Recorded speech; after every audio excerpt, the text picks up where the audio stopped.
Yes, It's there we 6:30. go. We were talking and jabbing, There and we here we go. are. This is Judy Nathans again. And And I'm you still Robert are, Winters. you're Robert Winters with your Honda Civic, your That's right. 2014 Honda Civic, getting checked out by its personal doctor. Yes, right? indeedy. So one other thing that was not subject to much conversation at the Right. most recent city council meeting, basically because the Gaza related things were so consuming, quite Right. honestly. But it also they got charter righted, so one of them did, right? Yeah. So there was one item that's of some significance. I think it's significant. I don't know what's going to become of it. There was a petition from Lauren Crow. Oh, that. Yeah, that. Basically, and you know, I'm just going to say how I view it. I think it's written in such ways to try and gut the whole idea of neighborhood conservation districts. Okay. And again, this is really a continuation of a kind of a kerfuffle that's been going on with the East Cambridge, right. Who proposed to have a conservation East Cambridge Conservation District, and then there were a few people who raised hell about it, and some people then started demanding that, oh no, you have to have renters in there, but the state law says one thing. Yeah. So, okay. but you know, I'll say straight away, I don't see this as in any way trying to be constructive. I just think this is basically a continuation of the same kind of kerfuffle that's been going on between people. Yeah. You know, and what happens with it, we'll see. But I think what you'll see is a little bit more of what has been happening the last couple of years, which is city councilors sort of just taking sides based on which political constituencies they happen to align with. You know, so you know, already people I think are mistakenly sort of associating this particular petition with the ABC group, who probably support it, but they didn't write it. It really had nothing to do with it, and that was sort of unfortunate. But that's what happens when you have this stuff goes out. Yeah. So what will happen then? People will say, well, you know, people will embrace it or reject it. Who knows? So it's just yet another litmus test as we head into our municipal election seasons. Well, anyway, they want to change the ordinance language, that's going to be. Yeah. But, you know, see, the dichotomy, to me, is sort of being, you know, it's like, is it owners versus renters? Some people want to make it out as owners versus renters. And neighborhood conservation districts, by some people's point of view, and I think this is mistaken, is all about property owners trying to increase property values, which I don't think that's the way it is. I think it's more like there's development pressure and they want to basically put up a they're not right. Yeah. You know. And so is it generally initiated by property owners? Well, yeah. I mean, they're the ones with the vested interest. Right. They don't want to have this big, huge, and it could be a commercial building. It doesn't have to be, you know, whatever. But if the dichotomy that people are trying to make this out as, it's one of property owners trying to, you know, enrich themselves versus renters, I think that's mistaken. I mean, I am far more inclined to characterize this more similar in nature to sort of the fight that would happen in New York, where Robert Moses was going to bring on the future, and you know, and we have to clear the slums and we have to bring in new this and versus Jane Jacobs, the book of which is sitting here right behind me. You know, who basically was sort of taking on Goliath, you know, in that way, in more of a Boston, Cambridge context. You know, many people bemoaned the loss to the clearing of the West End of Boston, which used to be a thriving Jewish neighborhood, but it was slummy by some accounts. So, and then that became the Rappaport project. You know, remember the signs that would say along Star Drive, if you lived here, you'd be home now. Yeah, then that during the Vietnam War, that if you lived in if this was, you'd be dead now. You remember that? Exactly. Yeah. But so the thing is so, you know, so is that what some people want? Is let's just wipe out the things as they are, because we've got the great grand vision of the big towers, you know, and only to have it be the case 20 years later that everybody goes back and go, what were we thinking? Well, urban renewal, I mean, this came up in this anyway. Urban renewal wasn't necessarily good for a lot of people either. It cleared things and displaced people. So there's anyway. So to me, I worry a little bit that you know, again, I'm not going to name all the actors in this game here, but there's a little too much enthusiasm for tearing down the city right now in favor of, either density or whatever. You know, Well, the thing is, there's a lot worth preserving, and I just want people to acknowledge that. And this ties into the whole missing middle thing, which I think is coming up on June 10th. Is that right? Yeah, there's another ordinance committee meeting on that one, and for that, I think the planning board basically voted against it. Well, did they vote against it, or did they yes. gave their reasons, but they didn't take a stand, I thought. Right. But it was an effort to 2 people were prove for it, and I think 3 went for it, 5 went against it. What I think is still to be decided, though, is so there were some people were basically heard some criticism of the so-called missing middle petition, and so now they came back with some amended versions of it. I listened to that planning board meeting. It was just like, but some people question whether, well, we don't have this before. It was just very confusing. Well, now I'm not the city solicitor, but in my opinion, the amendments so thoroughly changed the nature of the proposal that it should properly be refiled. It is not the same petition. That was the argument. It just isn't. And if anybody says it is, or if they somehow push that through and claim, oh no, it's just a modified version. No, that's just not true. But that's what split. It's intellectually dishonest. But that's what the planning board came up with. That some felt it wasn't. Yeah. So we'll see what happens when the ordinance committee takes it up, and if the city solicitor chimes in with an opinion on that, and if they respect the city solicitor. All I know is that you cannot just take a single, and we talked about this, a freestanding building that might be a 2-family and make it into a 3-family as it is. It's going to cost more. That's why you see things being knocked down and 4 cubes being built, because it's cheaper to do that than it is to convert the other thing. So if anyone thinks this is going to be inexpensive or open to people that can afford to live here, forget it. You're talking about the minimum $700,000 a unit. Right. Really. I mean, one little note to self I have written down here, which is when I think about all of the proposals that have come before us, yes, they did pass affordable housing overlay, which is, a way of facilitating the creation of new subsidized housing. Yeah, and we don't agree on that one, but I was in support of that because it made more sense to me in many But the point I was going to make is that if what people want is more generally the affordability of housing, right? Just for a person who's looking for an apartment or something to buy. There is not a single group has proposed or executed anything to achieve that end.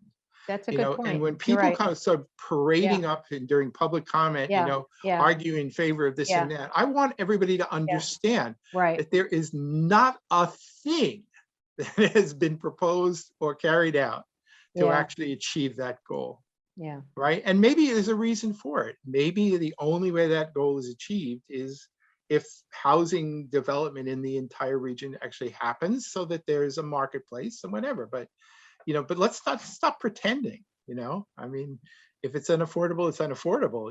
And I don't know that I've heard anything that really actually is going to materially affect that. Yeah, I mean, the prices except time in this city are they're out of whack. I mean,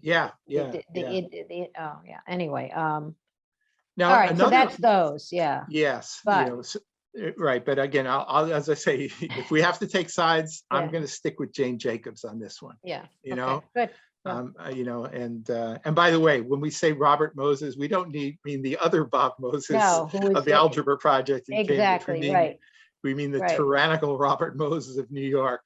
Is he still alive, the Robert Moses of the Algebra Project? Of course, Bob Jenna Moses, you bet. All right. And actually, and their family, I mean, honestly, they were all very actively involved. True. Yeah.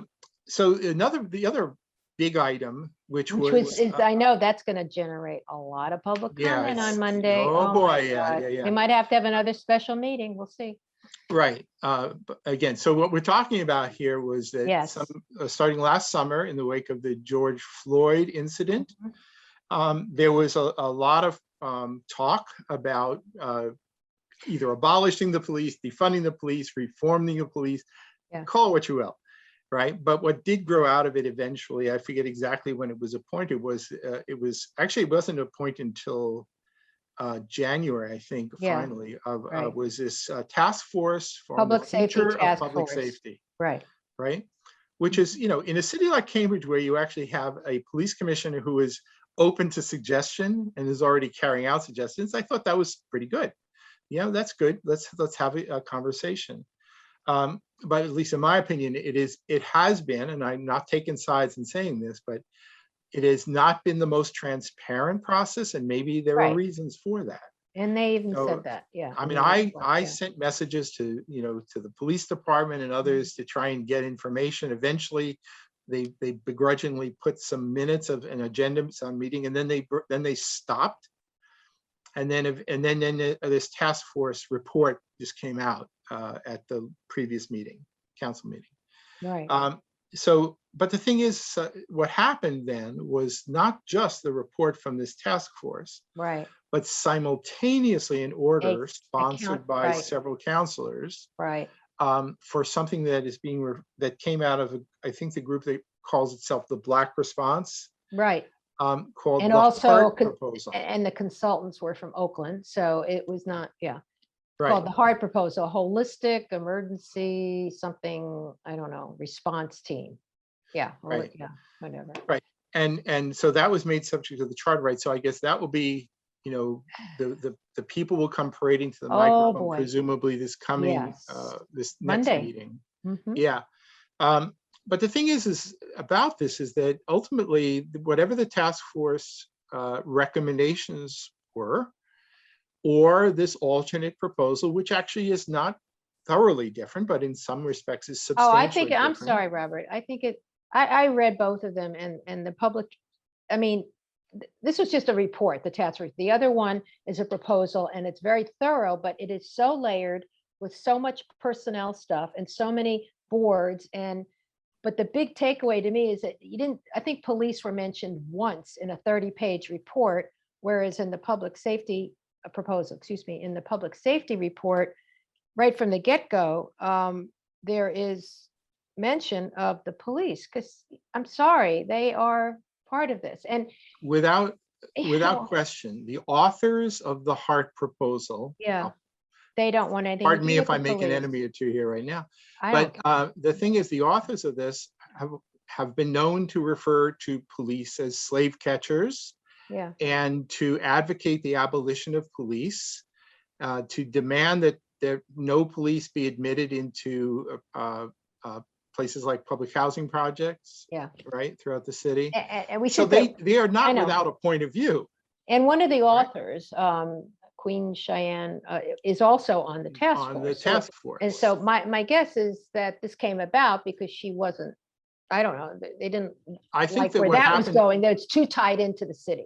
The task force, I believe the appointments to that task force, there was an effort from the city manager to have it really be balanced, whatever that means. Okay. But you know what, Robert, I looked at that and I was trying to see how many of these people have real mental health training. There weren't one was a consultant, none. And I think this is an issue because a lot of this does involve, and the police even say that they need more input from people that can understand what a psychiatric emergency is or something, Yeah. So anyway, it just frustrates me because I'm not a fan of the so-called HEART proposal. I did find it interesting, though.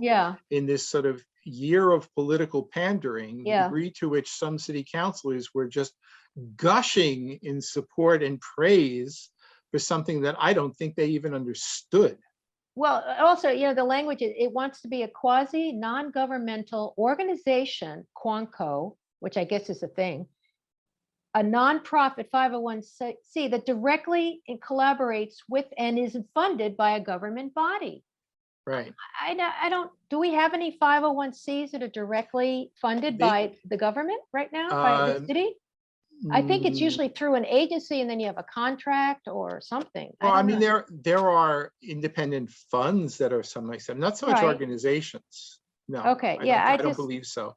So I think it's naive initially, but however, I think that, so if the real issue, ultimately, whether it's task force or hard proposal, I'm sure people are going to try and play up to political constituencies and all this. But ultimately, what happens here is recommendations are made to the city manager, who together with the police commissioner will basically sort things out and come up with something that they feel is a good idea.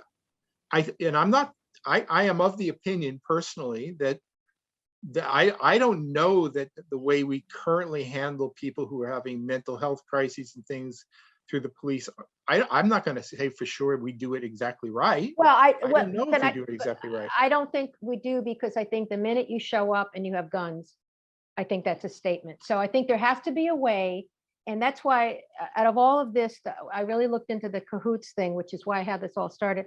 They seem to have it right. And it's not this big layered thing. And they're 501c under a clinic. And then they're funded through funds from the police department. And it's been over 30 years. They have a very good relationship with the police department. Yeah. So this is not going to happen in a day. And also Eugene, Oregon, when I thought, oh, it's a smaller community, it's 168,000. So I think, and they have 2 mobile vans. It's not all this. I think that's a great way. It's a mobile response team. They go to these places. If they need the police, they call them. I think there's ways. There's got to be I think something has to be done. My intuitive feeling about our police commissioner is that if there is a good way to do it, he'll be very receptive to it. Because this is true. I mean, if you look at Dallas police, they've said this. We don't want to have to go out and with the mental. I mean, and I've brought this up before, and I haven't been able to get any information on it. I worked at a place in the 80s called the Concord Crisis Center, and that's what we were. We went out with beepers. The police called us and said, please go check out this situation. We had pink papers in our pockets that were pre-signed by psychiatrists. I don't know. And I've actually looked that up. That's legal. And that went away. That was in the 80s. And I'm thinking, and I remember once there was somebody with a gun in a closet in Acton or something. And I don't remember how that got resolved.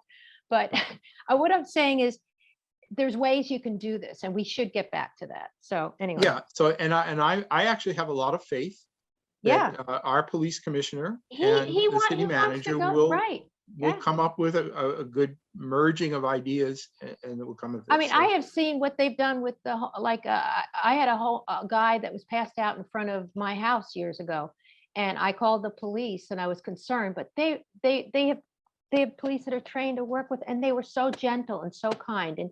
But still, that the presence of guns on police, I think, is an issue. So I think one matter which I think is significant, and I have a friend who works in police dispatch, and the question I have is, are you really going to put all the onus on making all the right decisions on the police when they're doing the communications people, to make all the decisions as to what the right response is? No, but I think that's asking an awful lot.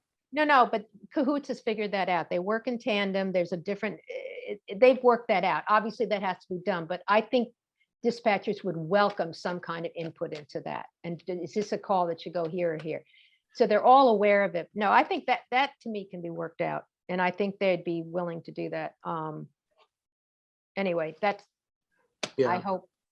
But anyway, so that'll be the it's brouhaha of this coming Monday, I'm presumably. just not looking forward to some of this. We got. But I think part of the political dynamics will be that if you do not just march lockstep with the heart proposal that is being promoted in a very political manner, then you're not. Then you're racist.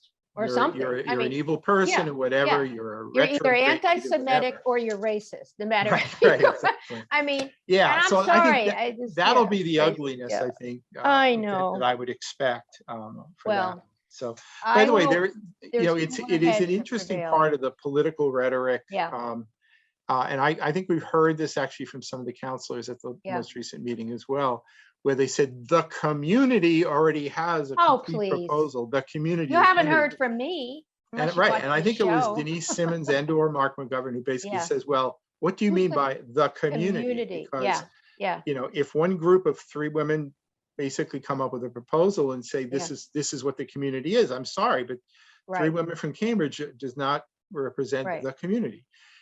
So to me, that is sort of pretty nasty rhetoric that's going on now, is where people are pretending to be the voice of the people, or I'm the one who represent the people. Nobody's talking to the people of Cambridge. No, and especially with Zoom now, anybody can really get out there much more easily than if it was at City Hall. Yeah. By the way, when is that going to happen? You think in fall we'll be meeting at City Hall?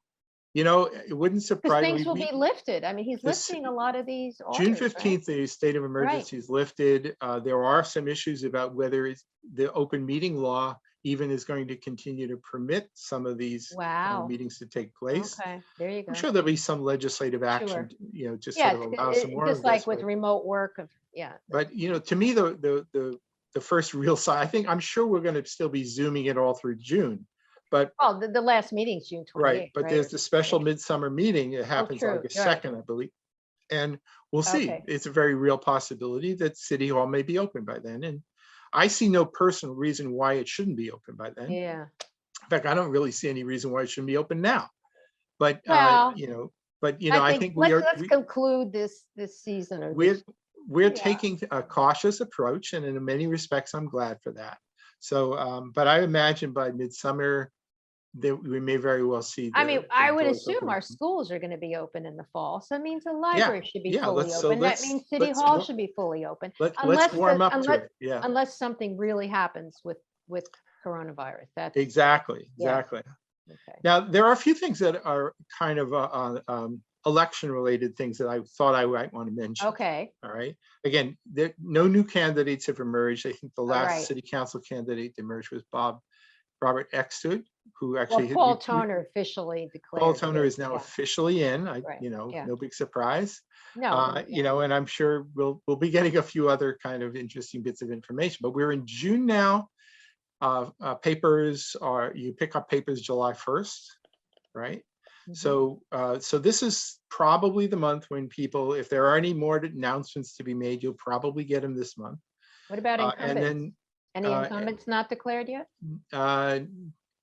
There are two who have not declared, Tim Toomey and Patty Nolan. Right. I'm pretty sure Patty Nolan's running again. Yeah. Not so sure about Tim though. Okay. Anyway, we'll see what happens.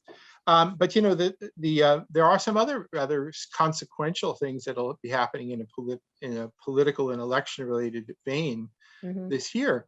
2020 census information, I think, is compiled. And so at some point very soon comes the redistricting process, which can be controversial. Yeah, definitely. It's not going to be as harsh as it could have been because we are retaining the same number of members in Congress, right? Okay. So we're not going up, we're not going down. So I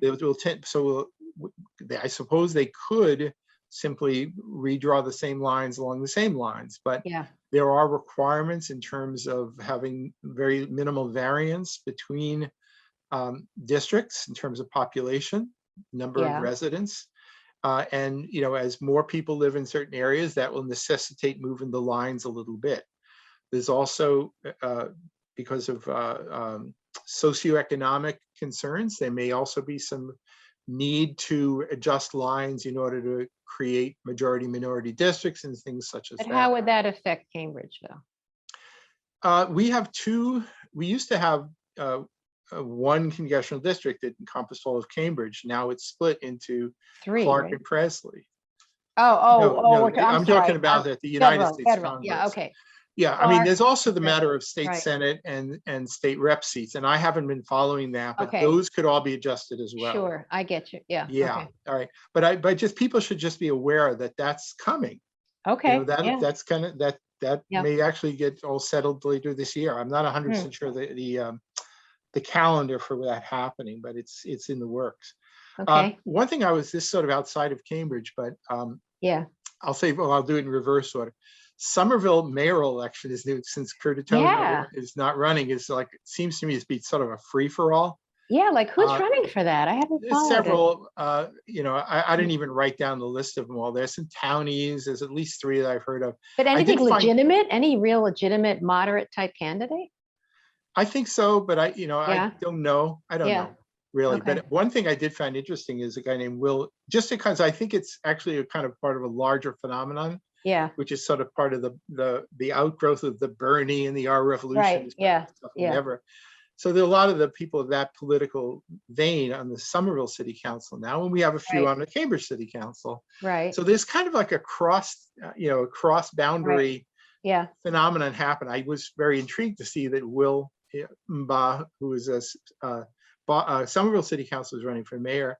Among his contributions was $1,000 check from one Quentin Zondervan of Cambridge. Oh, interesting. Okay. And I think because they're all sort of part of this kind of. So he's a progressive counselor, this Will. Yeah. So what you're really seeing is sort of Somerville, Cambridge, and beyond affiliations where people from Somerville are contributing to Cambridge campaigns, and Cambridge people are contributing to Somerville campaigns because they're all part of the same political movement. Isn't it that now? You couldn't do that here, could you? With our new the ones we're proposing, isn't it $250? Yeah, that's not going to happen though. Yeah, I mean, there's a proposal about putting limits, but those. No, but I think it's interesting that he can throw $1,000. Whatever. He's got money. He's got money. Oh yeah. Now, outside of the area too, I think it's in Boston. Yeah. That's interesting. They got a lot of candidates there, and it is actually they're going to be looking at, I believe, a September 14th.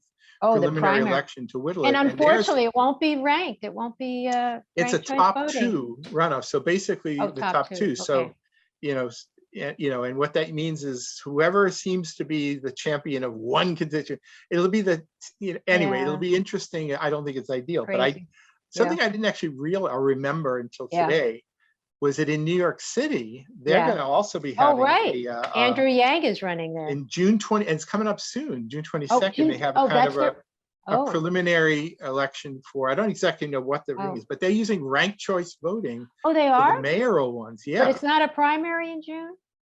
It is, I believe, something of a primary. So I don't actually know what the results will be, but I guess we're down to our last 10 seconds. We're down to our last 10 seconds. So that's something I will be following to be sure. So. Now we're not going to meet on this schedule till after July 4th. No, we'll be back 2 weeks. 2 weeks. Oh, 2 weeks. But after that, it's 3 weeks. Bye.